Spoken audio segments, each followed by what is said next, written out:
previous to this, I got another phone call that told me that I was being watched and that I was on the train. I was on the C train getting off on Jackson Avenue, and this woman had caught, like my youngest daughter, Rihanna, had caught her attention, and she wanted to try and kind of have a conversation with Rihanna. And I pulled Rihanna close to me, and she went and she touched my daughter's hair. She touched her ponytail. And Rihanna, don't touch me. And I was like, why are you touching my daughter? She was like, oh my God, your daughter, her hair is so beautiful. And I said, yeah, do me a favor, do not touch my child. And she had a very heavy accent. And when I got off the train station, I asked Rihanna, I said, baby, you okay? Did she do anything to you? Did she put anything in your hair? And I'm trying to go through her head. And she was like, no, mommy, but I didn't like that she touched my hair. I said, okay, honey. When everything happened, I enrolled Rihanna in school in the Bronx. And there was always a guy there, and he had like a red jacket, and he would always kind of wave at us, and we would, like wave when I was walking her to school. So I got a phone call stating that I was being watched, and they gave those two people as instances of me being watched. They told me, they specifically said, look how close we got to you. We even touched your daughter's hair. Then they said, you're so confident on who you say hi to on the way when you go to take your daughter to school. So I pulled my daughter out of school. I left the state. Then I didn't hear anything back, for a little bit. Then I had to contact the FBI because about 7 weeks after I left New York, because I realized how close these people were to my younger child, and I was actually told she would be next if I keep looking for her. If I keep looking for Cassie, your other one will be next. And so when I contacted NYPD, they said there was nothing they can do because they couldn't trace the call. When I contacted NYPD to let them know I found the car, they told me that they couldn't do anything about it because the detective assigned to the case he was doing the UN at the time, and so he was one of the only trained officers in that precinct that could go on UN duty, and so he had to be in the UN, and they would not take the information that we had for them. When I got this phone call, sorry, I know I'm going back and forth, I don't mean to. When I spoke to John O'Brien, that the police gave me his phone number after months of not giving me his phone number. When I spoke to him, that was the day that I got that phone call about Cassie being sick and that she was chained up somewhere in some barn or something, and that if I didn't send the money, that they were not going to let her go. And then I contacted the FBI for the second time, and it's crazy because, I'm a firm believer in God. I don't believe in coincidence. The person that answered my phone call that night, she's the same person that I spoke to months before when my daughter went missing. She said, I remember your daughter's case. I remember you telling me about her. What's going on now? And I told them about, this man texting me. I'm assuming it's a man. I don't know. But the police, so I contacted the police, local police department. I contacted the FBI, and they said that the people that were contacting me, they were doing so through a computer system, and that it was being channeled from one place to another, and that they would never be able to find where these phone calls and these text messages were coming through. They said it's probably a scam. It's probably somebody that saw your daughter's case, and that they're just trying to get money from you. Don't let them rile you up. So she went missing in 2018.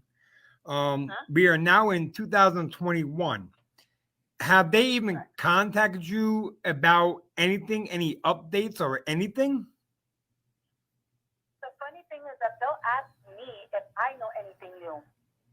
They tell me we haven't heard anything, we haven't seen anything, we don't know anything. The very few times that I found a witness that saw my daughter with John O'Brien after the date that they classified her missing, and the text was like, oh, I kind of forgot that happened when we had him and we were questioning him, otherwise we would have had different questions for him. Or they'll say, yeah, Miss Santana, we're gonna reach out to you to find out, have you heard anything? Has she contacted you? No, she hasn't. I call you guys. You guys don't call me. Then, so we did have something that was, again, I don't believe in coincidence. There was the person that introduced Cassie to John O'Brien contacted Karina, and that was on June 10th of 2021, and he said he needed to speak to Karina, and that what he needed to tell her was important, but that he couldn't tell her over the phone, over by text. So Karina told him, well, I'm going to be in the city. She was not in the city at the time. She said, I'm going to be in the city next week. How about we meet up then? And he was like, yeah, because I really got to talk to you. I got to get something off my chest. At 4 o'clock in the morning, he was shot 4 times in the back. Now, what happened with his case, I don't know. But what I do know is that I believe with everything in me that he had answers to a lot of questions that I have. And I believe that he does have a confidant. And I believe that this person also knows what may be going on with Cassie, but out of fear will not tell me. I've had people call me directly, and the problem is that the NYPD, they won't really do anything unless they contact NYPD. And people are afraid to contact NYPD. They don't want to get involved. They don't want to be under, the eye of NYPD.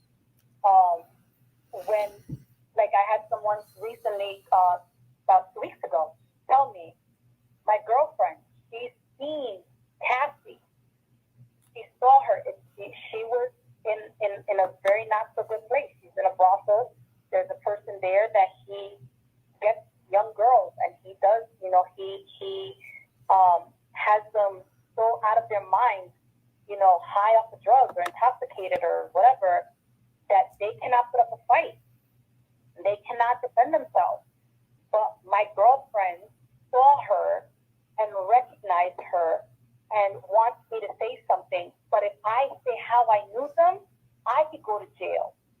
The police did nothing. And I had another person tell me, I believe I saw her. This is where I saw her. And the police said, unless you speak to him, there's nothing we can do.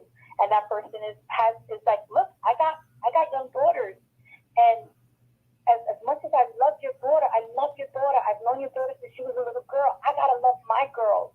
And what if I speak to the cops and then the cops, do something and expose my children, and then my children are at risk?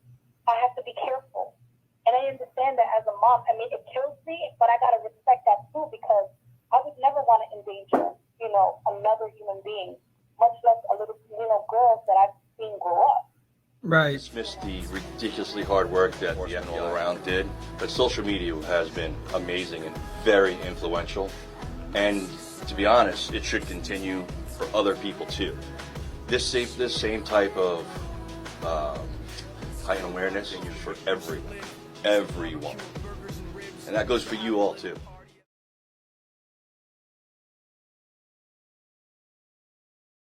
In your heart, baby.